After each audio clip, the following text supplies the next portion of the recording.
우리 말씀 보겠습니다. 마가복음입니다. 마가복음 12장 1절에서부터 12절까지의 말씀 같이 보겠습니다.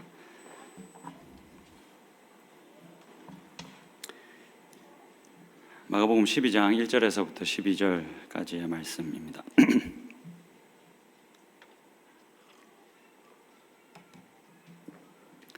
약간 긴데 교독합시다. 제가 먼저 읽겠습니다. 예수께서 비유로 그들에게 말씀하시되 한 사람이 포도원을 만들어 산 울타리로 두르고 집자는 틀을 만들고 망대를 지어서 농부들에게 새로 주고 타국에 갔더니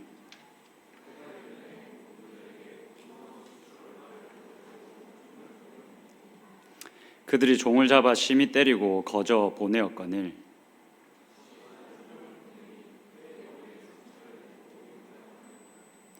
또 다른 종을 보내니 그들이 그를 죽이고 또 그 외 많은 종들도 더러는 때리고 더러는 죽인지라.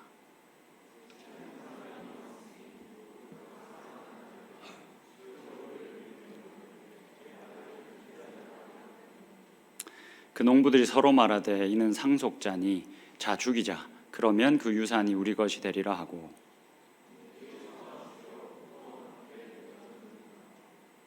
포도원 주인이 어떻게 하겠느냐? 와서 그 농부들을 진멸하고 포도원을 다른 사람들에게 주리라.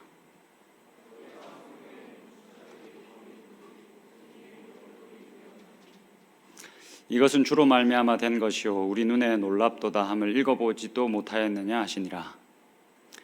그들이 예수의 이 비유가 자기들을 가리켜 말씀하신 줄을 알고 잡고자 하되 무리를 두려워하여 예수를 두고 가니라. 아멘. 여러분 반갑습니다. 한 주 잘 지내셨습니까? 우리 오랜만에 같이 인사를 한번 하고 말씀을 같이 나누면 좋지 않을까 싶습니다. 양옆을 보시고 또 좌우나 양옆이랑 다 같은 소리네요. 앞뒤를 좀 보시고 같이 잘 오셨습니다. 환영합니다 라고 인사 한번 하고 우리 예배 시작하면 좋겠습니다.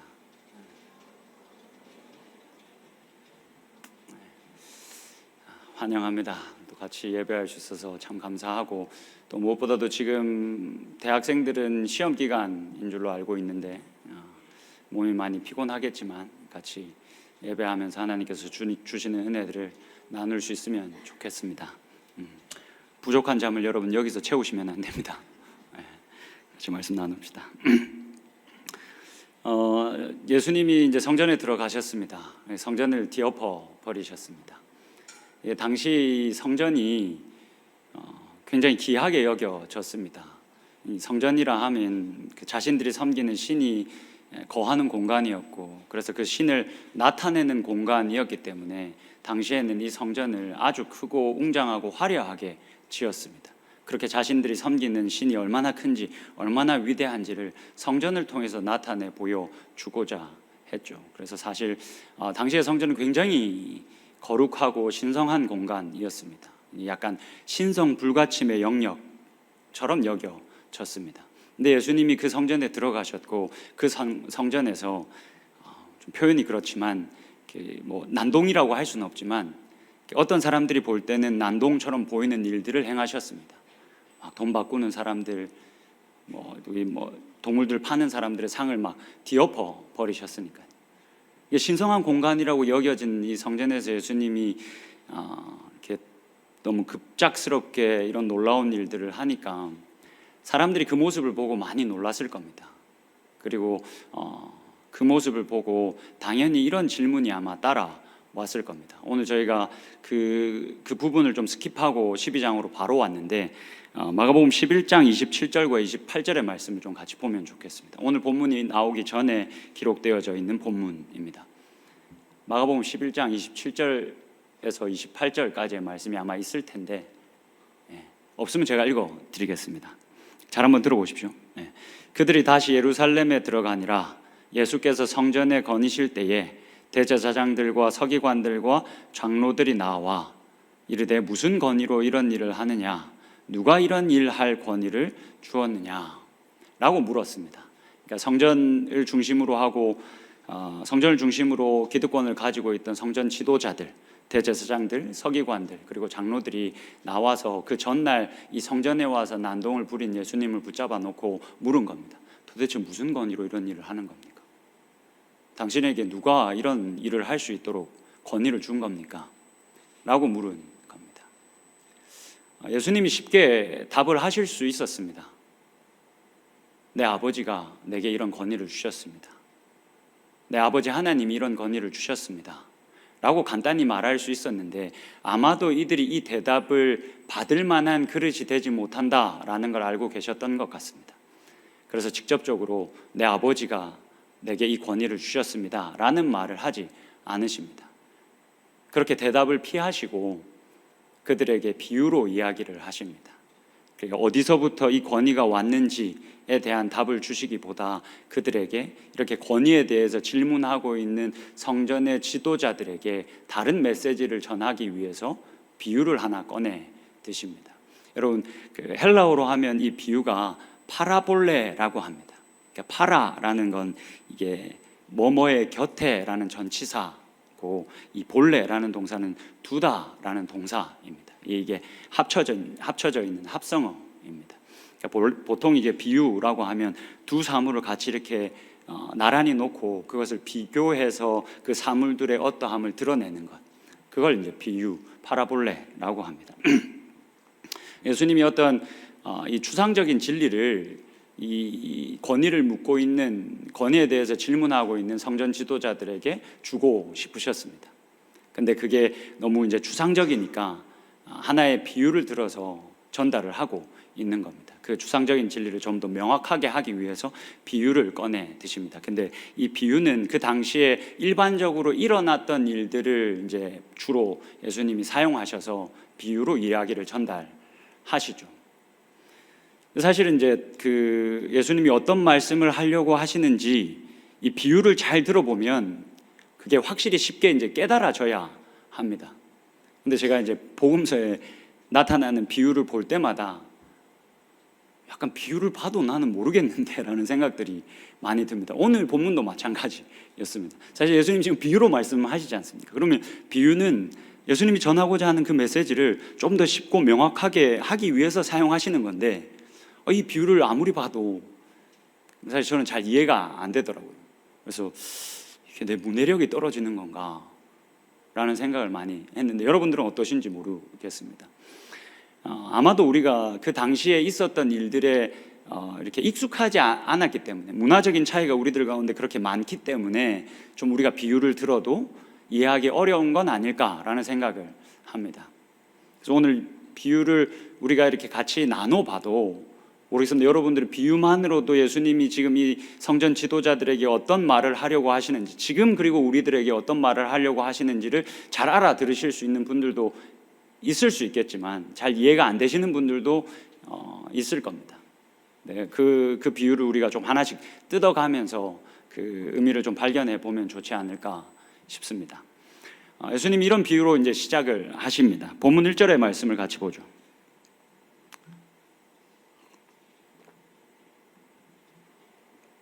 1절과 2절을 좀 같이 보겠습니다. 예수께서 비유로 그들에게 말씀하시되 한 사람이 포도원을 만들어 산 울타리로 두르고 집자는 틀을 만들고 망대를 지어서 농부들에게 새로 주고 타국에 갔더니 때가 이르매 농부들에게 포도원 소출 얼마를 받으려고 한 종을 보냈다. 지금 이제 한 부자가 이제 자신의 포도원을 이제 만든 겁니다. 자신의 땅 안에서 포도원을 만들어서 울타리도 만들고 포도의 즙을 짜는 그 틀도 만들고 그리고 망대도 세워서 이렇게 뭐 위험을 감지할 수 있는 망대도 세워서 그렇게 잘 만들어진 포도원을 이제 소작농들에게 세를 주며 맡긴 겁니다. 그리고는 자기는 타국에 갔습니다. 때가 이르러서 자신의 종을 보내서 이제 소출의 얼마를 그 소작농들로부터 받으려 한다라는 이야기를 지금 하고 있는 겁니다. 이 고대 근동에서는 이런 방식의 일들이 자주 있었습니다. 특별히 이 갈릴리 지역에서는 이렇게 소작농들에게 포도원을 맡겼는데 그래서 마땅히 그 소출의 얼마를 주인들에게 그 지주에게 줘야 되는데 주지 않고 말썽을 부리는 일들이 간혹 있었다라는 기록들도 남아 있습니다. 여러분 보통 이렇게 지주들이 소작농들에게 포도원을 맡기면 한 3년에서부터 4년은 그 소출의 얼마를 받으려고 하지 않습니다. 왜냐하면 바로 그렇게 농사가 잘 되는 게 아니기 때문에 땅을 개간하고 거기서 정상적인 열매를 맺고 수익을 낼 수 있을 때까지 보통 기다려 줬습니다. 그게 한 3년에서 4년 정도 됩니다. 그래서 아마 한 3년과 4년의 시간이 지난 것으로 보입니다. 그래서 그 시간이 지나서 이제 지주가 자신의 종을 보내서 이제 때가 됐으니 소출의 얼마를 이제 받아와라 하고 보낸 겁니다. 근데 이 소작농들이 그렇게 소출의 얼마를 받으러 온 이 종들을 어떻게 했다라고 기록합니까? 어떻게 했습니까? 때리고 능욕하고 심지어 죽이기까지 했습니다. 그래서 이 지주가 어떤 결단을 내립니까? 이 포도원의 주인이 어떤 결단을 내립니까? 아, 내가 종들을 보내니까 애들이 함부로 대하는구나. 그럼 얘네들이 함부로 대할 수 없는 누군가를 보내야 되겠다. 내 아들을 보내면, 내 아들을 가게 하면 내 아들은 자신들의 주인의 아들이니까 귀하게 대하겠지 라는 생각을 가지고 자신의 아들을 보냅니다. 그러니까 그 아들을 맞이하는 소작농들이 어떻게 했습니까? 어떻게 맞이합니까? 잘 됐다. 아, 이 아들만 죽이면 이 주인의 유산이 다 우리의 것이 되겠구나 라는 생각을 가지고 그 아들까지도 죽여버립니다. 여러분, 이 비유를 조금만 우리가 굳이 등장인물이 누구를 가리키는지 따박따박 찾아보지 않아도 여러분 대충 어떤 이야기를 하고 계신지 정도까지는 아시겠죠. 여러분, 여기서 소작농들이 그러면 누구를 가리키겠습니까?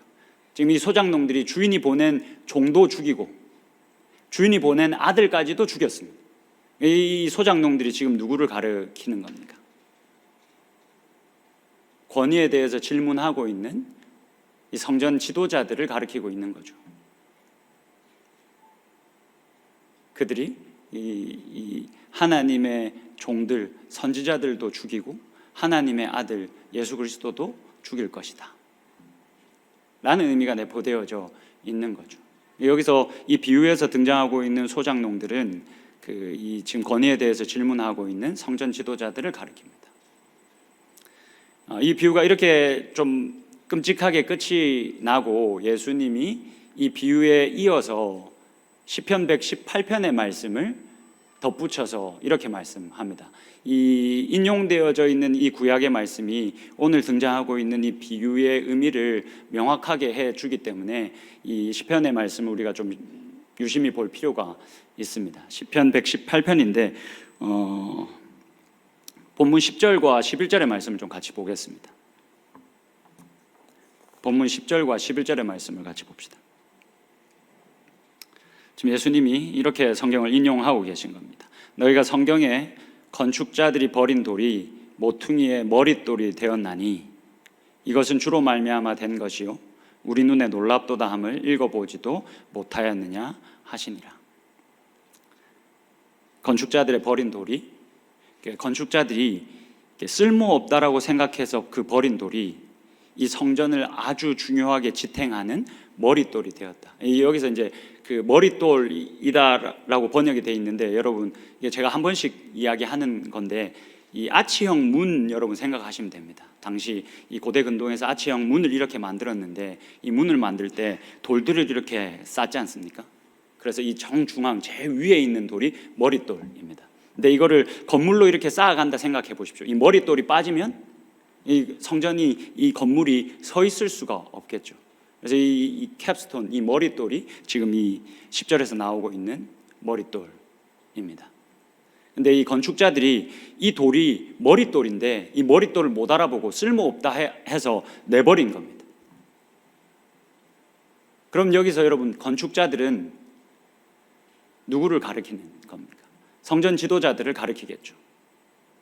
여기까지는 여러분들이 충분히 이해하실 수 있을 거라 생각합니다. 근데 이 비유가 조금 애매하기 때문에 확실히 어떤 말씀을 하시는지가 정확히 알 수 없기 때문에 우리가 마태복음의 도움을 조금 받아볼 필요가 있습니다. 여러분, 마태복음은 마가복음보다 이후에 쓰였습니다. 그리고 마태복음은 분명히 마가복음을 참고해서 자신의 복음서를 썼을 겁니다. 누가복음도 마찬가지입니다. 요한복음도 마찬가지고요. 마가복음이 제일 먼저 쓰였을 것이다라고 보고 그 다음에 마태복음과 누가복음, 그 다음에 요한복음 이렇게 쓰였을 건데 아마 이 복음서의 저자들은 서로의 복음서를 참고했을 가능성이 꽤 높습니다.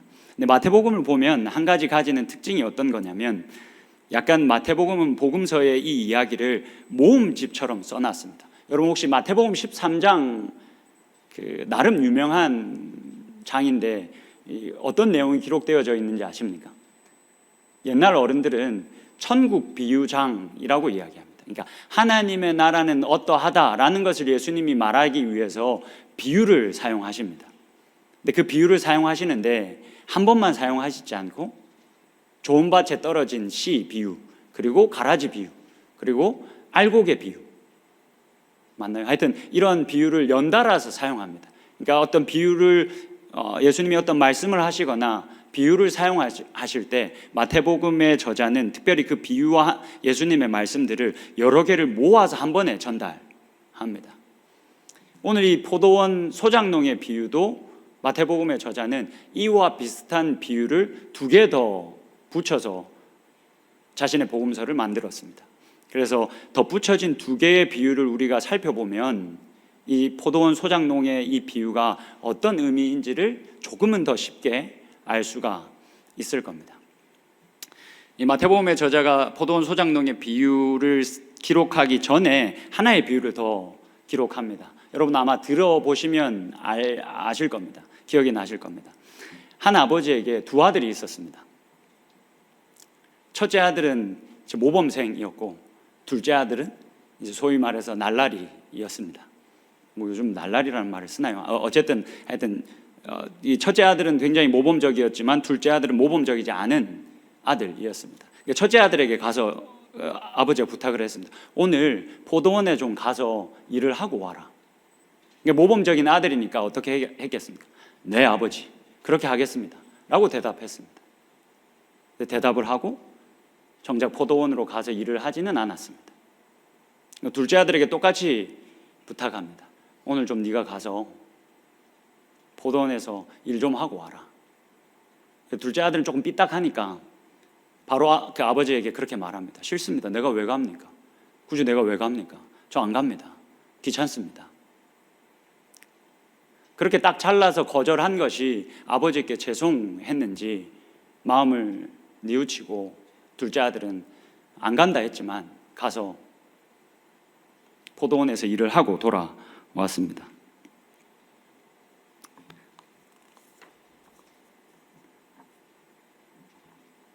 그럼 여러분 이 2 아들 중에 누가 아버지의 뜻대로 한 겁니까? 예수님이 그렇게 물으십니다. 첫째 아들과 둘째 아들 중에 누가 아버지의 뜻대로 한 것이냐라고 물으십니다. 그러고는 예수님이 뭐라고 말씀하시는지 아십니까? 세리와 창기들이 너희들보다 하나님 나라에서 가깝다. 여기서 너희들은 성전 지도자들, 권위에 대해서 질문하고 있는 성전 지도자들, 성전의 고인물들을 가리킵니다. 세리와 창기가 성전의 고인물인 너희보다 훨씬 하나님 나라에 가깝다. 예수님이 한 비유를 마태복음에서는 더 덧붙이십니다. 포도원 소작농의 비유를 하신 다음에 또 이 비유를 하나 드십니다. 여러분 아마 들어본 적이 있으실 겁니다. 임금이 혼인잔치를 벌입니다. 임금이 혼인잔치를 벌이고 사람들을 초청합니다. 초청한 사람들이 오게 하기 위해서 종들을 보냅니다.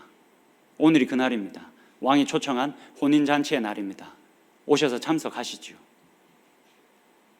근데 그 사람들이 외면합니다. 그 초청을 거절합니다. 아마도 그 초청을 받은 사람들은 물론 이 비유에 그렇게 기록되어져 있지 않지만 조금 추측을 해보면 이미 왕으로부터 그런 잔치의 초청을 몇 번이고 받았던 것으로 추측해 볼 수가 있습니다. 그래서 왕이 베푸는 그 잔치에 몇 번 이제 참석해서 그걸 경험해 본 겁니다. 근데 몇 번 이렇게 하다 보니까 왕이 베푸는 잔치도 별 게 없는 겁니다. 여러분 뭐 그렇지 않습니까? 우리가 처음 가야 뭐 처음 가야 막 이게 막 와 엄청나게 대단하고 신박하고 좋은 것 같아도 그 좋은 게 계속 되다 보면 어떻습니까? 식상해지기 마련이지 않습니까? 그 왕이 베푼 잔치도 그랬던 것 같습니다. 그 잔치에 몇 번 가보니까 처음에는 신나고 처음에는 대단해 보이고 했는데 몇 번 해보니까 이게 별거가 없는 겁니다. 그래서 안 간다 한 겁니다. 애가 탄 왕이 다시 종들을 보냅니다. 수준을 많이 낮춰서 종들에게 이런 말을 넣어줍니다.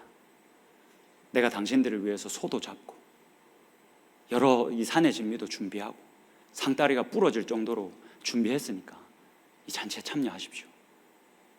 오셔서 즐기십시오. 자존심이 많이 상했을 텐데 그 왕이 내가 이렇게 당신을 위해서 잘 준비했으니까 와서 좀 즐기십시오 라고 그 말을 종의 입에 넣어줍니다. 그러니까 종이 다시 갑니다. 우리 왕이 다시 보내서 내가 왔습니다. 우리 왕이 당신을 위해서, 당신을 이 잔치에 초대하기 위해서 소도 잡았습니다. 양도 잡았습니다. 당신이 먹어보지 못한 그 맛을 이 잔치에 오면 먹어볼 수 있을 겁니다. 와서 이 잔치를 누리지 않으시겠습니까? 그 초청을 받은 사람이 어떻겠습니까? 이미 아무런 기대가 없는 겁니다. 이미 몇 번 해봐서 아무런 기대가 없는 겁니다. 니나 가라. 니나 가서 즐겨라. 근데 종이 계속 붙드니까 짜증이 많이 난다 봅니다. 그래서 이 종을 죽여버립니다. 예수님이 마지막에 이 말을 덧붙이십니다. 아마 이 세 가지의 그 비슷한 이 비유의 결론입니다. 이 말씀을 우리가 좀 같이 보면 좋겠습니다. 마태복음 22장 14절 말씀입니다. 여러분들이 한번 읽어주시겠습니까? 같이 읽겠습니다. 시작.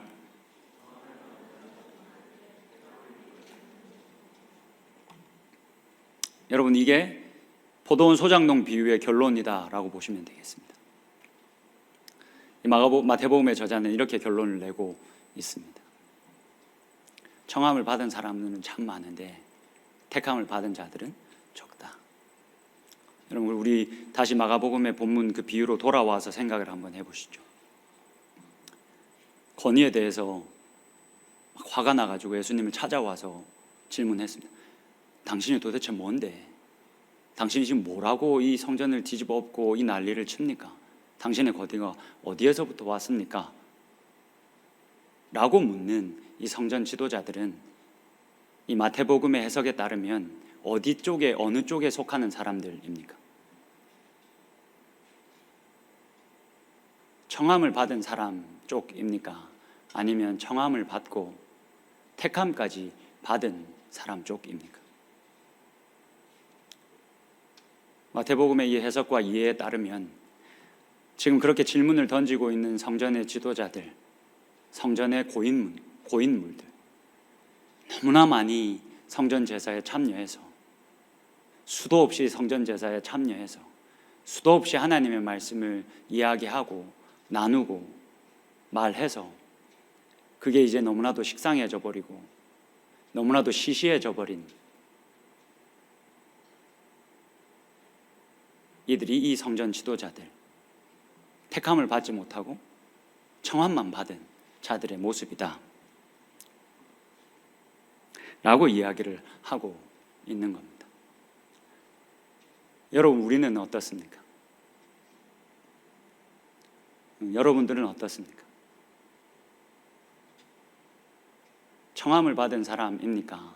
아니면 청함을 받았을 뿐만이 아니라 택함까지 받은 사람입니까? 여러분들의 제사, 여러분들의 예배, 여러분들에게 주어진 말씀은 지금 어떻습니까?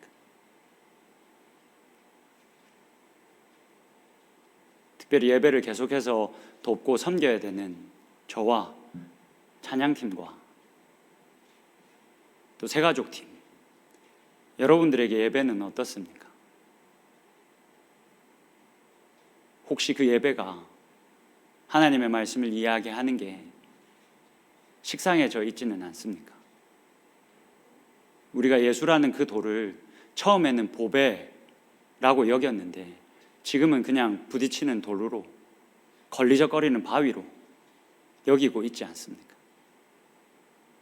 그래서 그 돌을, 그 예수라는 그 돌을 내가 필요하면 건물에 끼워 넣고 필요 없으면 빼버리고 내던져버리고, 그러다가 필요한 때가 오면 더듬어 찾아서 황급하게 끼워 넣고,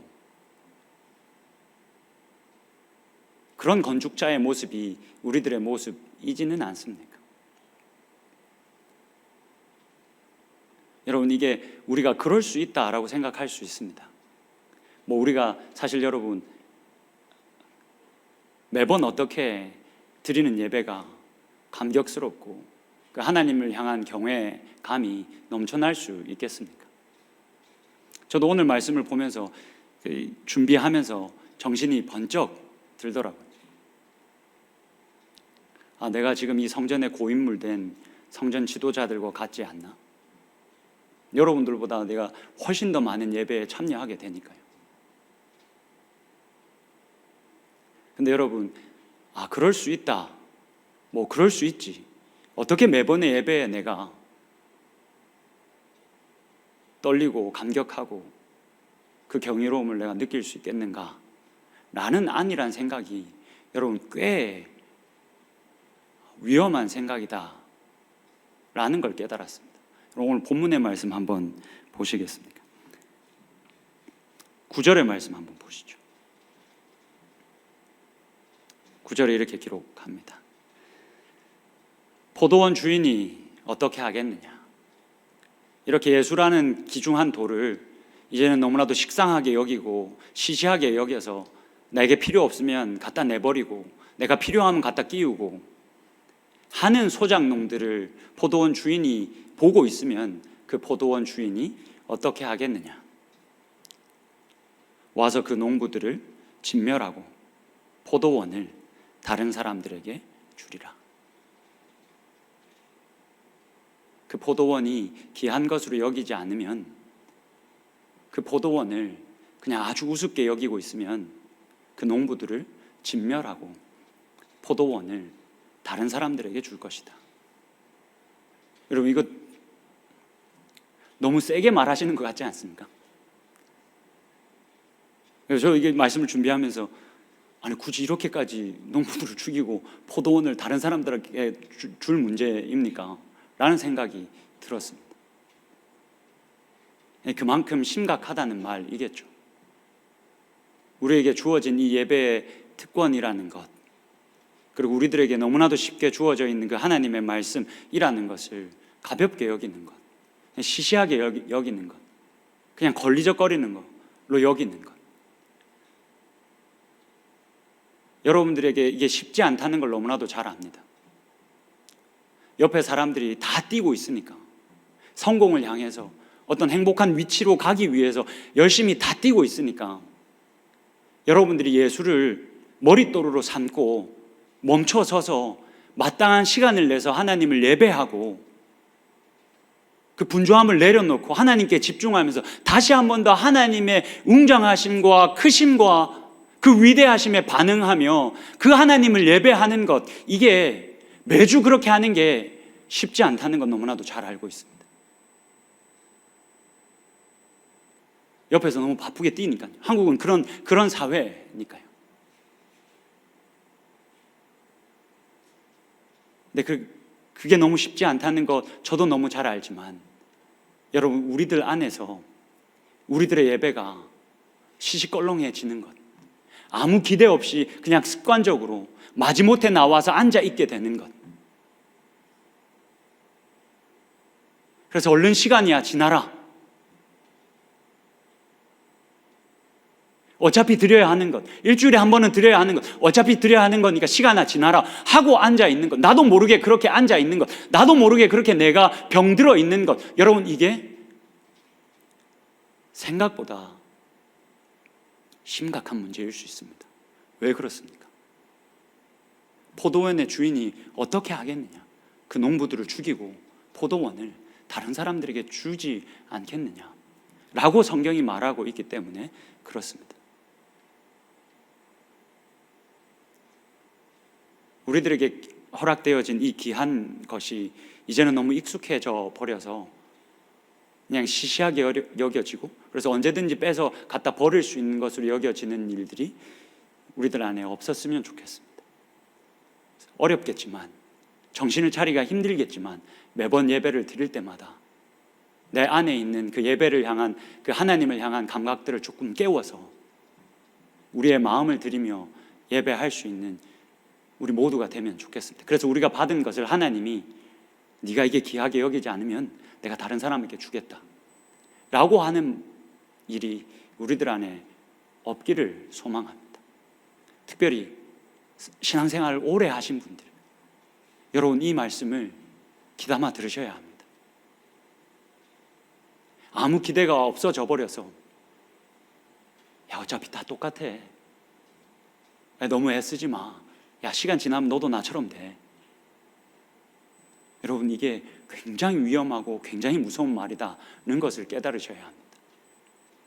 그리고 내가 지금 반응이 안 되면 문제가 있다라는 것을 깨닫고 자신의 감각을 깨우기 위해서 애쓰셔야 합니다. 그래서 우리가 드리는 이 매번의 예배를 귀한 줄로 알고 그 하나님께 마땅히 드려야 할 찬양을 우리가 드릴 수 있기를 소망합니다. 저는 우리 모두가 청함을 받았을 뿐만이 아니라 택함 받은 자들이 될 수 있기를 원합니다. 물론 이 자리에 나와 있는 여러분들은 그런 분들이라고 저는 믿습니다.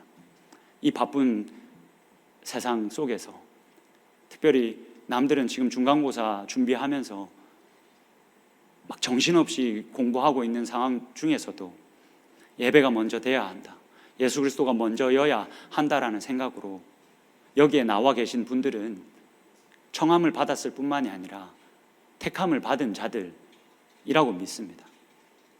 그러면 여러분, 우리가 이렇게 택함까지 받은 사람들이라면, 청함을 받았을 뿐만이 아니라 택함까지 받은 사람들이라면 우리가 뭐 해야 하겠습니까? 우리는 뭐 해야 하겠습니까? 이것만 우리가 같이 나눠보고 좀 마무리하면 좋겠습니다. 베드로전서의 말씀을 같이 좀 보겠습니다. 베드로전서 2장입니다.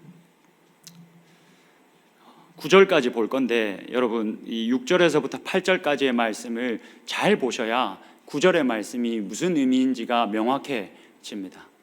6절부터 8절까지의 말씀을 잘 보셔야 되는데, 잘 보시면 여러분들이 약간 이게 뭔 소리야? 라는 부분이 있어야 합니다. 여러분들한테 약간의 반발심이 좀 나와야 합니다. 좀 집중해서 한번 보십시오.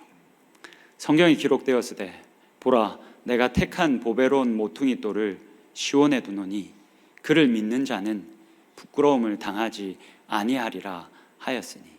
지금 이 베드로 전서를 쓴 이 저자가 자신이 섬기는 공동체의 사람들에게 이야기하고 있습니다. 이 베드로 전서가 쓰여질 이 시기에 이 공동체의 사람들이 어떤 일을 당하고 있었냐면, 이때에 기독교가 이제 유대교로부터 완전히 분리가 돼버렸습니다. 로마 안에서 유대교는 그래도 합법적인 종교였습니다. 근데 유대교와 분리된 이 기독교는 이제 신흥 종교가 된 겁니다. 근데 당시에 이런 신흥 종교들로부터 로마를 반대하고 로마 정부를 향해서 반대 소리를 내는 일들이 많이 일어났습니다. 그래서 로마 정부가 신흥 종교들을 주시하고 주목하고 있던 때였습니다. 그리고 그들을 탄압하던 때였습니다. 그래서 실제적으로 경제적인 손실을 많이 입어야 했습니다. 왜냐하면 이들이 황제 숭배에도 참여하지 않고 하면서 그 당시의 사회 속에서 이들이 불순분자들이다, 이 사회를 어지럽히는 자들이다 라고 여겨졌기 때문에 사회적으로 고립이 되기 시작했었습니다. 그래서 그리스도인이 되었다, 난 그리스도인이다 라고 선포하면 당시에는 경제적인 손실과 사회적인 고립을 감내해야 했습니다. 그래서 많은 사람들이 옆에서 다 뛰니까 뛰기 시작하는 겁니다.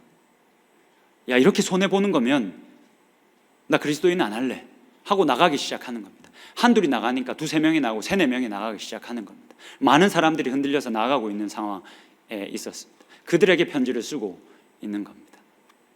성경에 기록되었을 때 보라 내가 택한 보배로운 모퉁이 돌을 시온에 두노니 그를 믿는 자는 결코 부끄러움을 당하지 아니하리라 하셨다.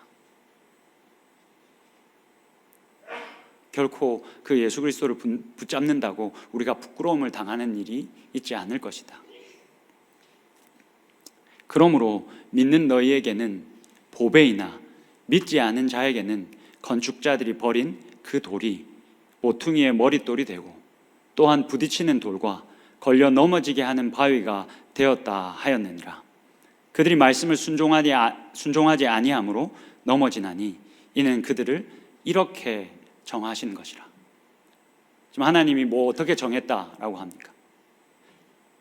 믿는 사람들은 예수를 보배로 여기고 어떤 이들은 예수를 보배로 여기는 그런 선택을 받고 어떤 이들은 이 예수를 보면서 부딪히는 돌, 걸려 넘어지게 하는 바위로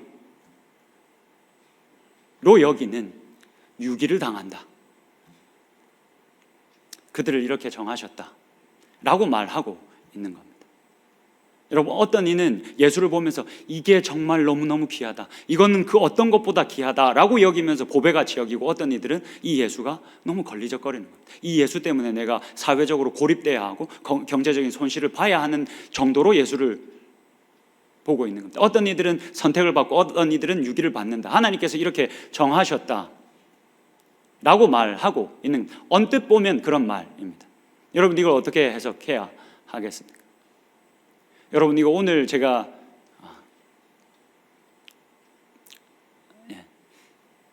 셀 교환의 퀴즈처럼 낸 건데 제가 되게 중요하게 생각하는 부분입니다. 여러분, 하나님의 선택은 특권이 아니라 책임입니다. 다시 한 번 더 말씀드리겠습니다. 하나님이 우리를 선택하셨다는 것은, 이걸 뭐 로마서 가서도 우리가 풀어볼 수 있겠지만 뭐 그럴 시간은 없으니까 여러분 이 말만 좀 기억해 주십시오. 하나님이 우리를 선택하셨다 하는 것은 특권이 아니라 책임입니다.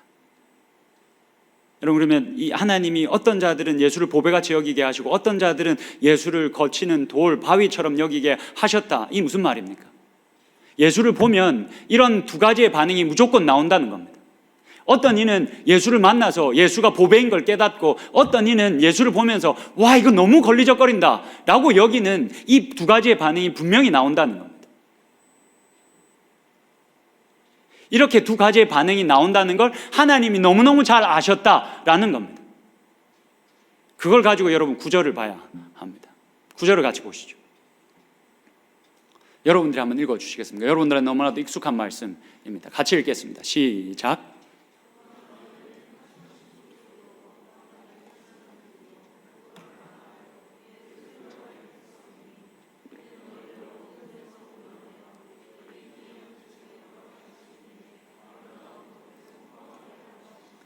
여러분, 하나님께서 우리를 이렇게 택하셨습니다. 청하셨을 뿐만이 아니라 우리를 택하셨습니다. 우리는 택함까지 받았습니다. 택하신 족속이 되었고 왕같은 제사장들이 되었고 거룩한 나라가 되었고 그의 소유가 된 백성이 우리가 되었습니다. 하나님께서 우리를 왜 이렇게 선택하셨다라고 말합니까? 여러분, 이게 우리의 특권입니까? 나는 이렇게 선택을 받았으니까, 나는 이런 특별한 택함을 받았으니까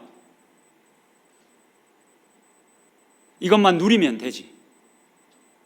여러분, 만약 하나님께서 선택하신 게 특권이라면, 그렇게 하나님의 선택을 우리가 특권으로만 여기고 있다면, 여러분, 우리는 반드시 오늘 본문에 등장하는 성전의 지도자들처럼 돼버릴 겁니다. 그들은 하나님의 선택이 오로지 특권이라고만 생각했습니다. 아무나 이 성전 제사에 참여할 수 없는데 하나님이 나를 택하셔서 여기에 오게 하셨어. 아무나 하나님의 말씀을 필사할 수 없는데 하나님 나로 하여금 특별한 재능을 주셔서 이 서기관의 역할을 감당하게 하셨어.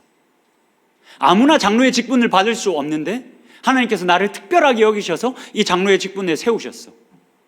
그 하나님의 선택을 특권으로 여기면 우리는 고인물이 되고 말 겁니다. 그리고 그 고인물들은 시간이 지나다 보면 그들의 손에 잡혀있는 그 예수라는 돌덩이들을 아주 가소롭게 여기게 될 겁니다. 그 예수가 아주 시시하게 여겨질 겁니다. 그래서 베드로 전서의 저자가 우리들에게 뭐라고 말합니까? 하나님께서 이렇게 우리를 선택하신 이유는 그 빛으로 우리를 부르신 그 귀한 그의 빛을, 그의 아름다운 덕을 선포하게 하려 하십니다. 여러분, 이 자리에서 매주 여러 시험들이 있겠지만 매주 이 자리를 지켜 하나님을 예배하는 게 여러분들에게 결코 쉬운 일이 아니겠지만 매주 이렇게 함께 나와서 함께 예배를 드려주셔서 너무너무 고맙습니다. 근데 여러분, 우리의 예배가 여기서 그치지 않았으면 좋겠습니다. 우리는 청함을 받았을 뿐만이 아니라 택함까지 받았으니, 그 선택을 하나님으로부터 받았으니 우리가 뭐 해야 하겠습니까? 그의 아름다운 덕을 선포해야 합니다. 아직 그의 그 기이한 빛을, 그 아름다운 덕을 알지 못해서 언제든지 그 예수라는 돌을 자신의 필요에 따라 언제든지 뺐다 끼웠다 하는 사람들에게 우리가 보여줘야 하지 않겠습니까? 그의 아름다운 덕과 그의 기이한 빛을 우리가 우리들의 삶으로 증명해야 되지 않겠습니까?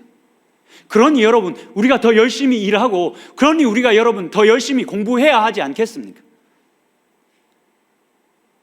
그의 아름다운 덕을 그 사람들에게 전하기 위해서 우리가 그렇게 살아야 하지 않겠습니까? 하나님께서 우리를 택하시고 그렇게 살라고 명령하셨습니다. 그리고 우리가 그 아름다운 덕을 전하며 살아갈 수 있으면 예수라는 그 돌이 우리들 눈앞에 늘 반짝일 겁니다. 늘 아름다울 겁니다. 우리가 은혜를 구할 때마다, 우리가 그분을 찾을 때마다 하나님께서 그 합당한 은혜를 주실 겁니다. 여러분, 이스라엘 백성들이 유대 산지에 살았습니다. 척박한 땅에 살았습니다. 이른 비와 늦은 비가 오지 않으면 그들은 그 척박한 땅에서 굶어 죽어야만 했습니다. 그런데 하나님께서 한 번도 실수를 하지 않으셨습니다. 필요할 때마다 이른 비를, 필요할 때마다 늦은 비를 내려주셨습니다. 구하는 이들에게 부족함 없이 주었습니다. 상황과 환경을 뛰어넘어서 하나님께서 주셨다라는 사실을 우리가 기억할 수 있어야 합니다. 여러분, 이 글을 한 번만 같이 보고 오늘 말씀 마무리하면 좋겠습니다. 언제든 우리는 하나님을 향한 경의에 열려 있어야 하고 경의에 사로잡힐 수 있어야 합니다. 이 경의의 길에서 끝내 마주하게 되는 것은 팔복을 선언하시며 우리의 존재를 축복하시는 하나님입니다. 여러분, 우리가 예배할 때마다 왜 그 경의에 사로잡혀야만 합니까? 이 예배의 끝에 하나님만 남기 때문에 그렇습니다. 근데 그 남으시는 그 하나님이 너무나도 크고, 그 하나님이 나를 위해서 그리고 우리를 위해서 하셨던 일이 너무나도 크고 아름답기 때문에 그렇습니다. 그래서 우리가 그것을 노래할 때마다, 우리가 그것을 이야기할 때마다 우리는 그 경외감에 사로잡히지 않을 수가 없습니다.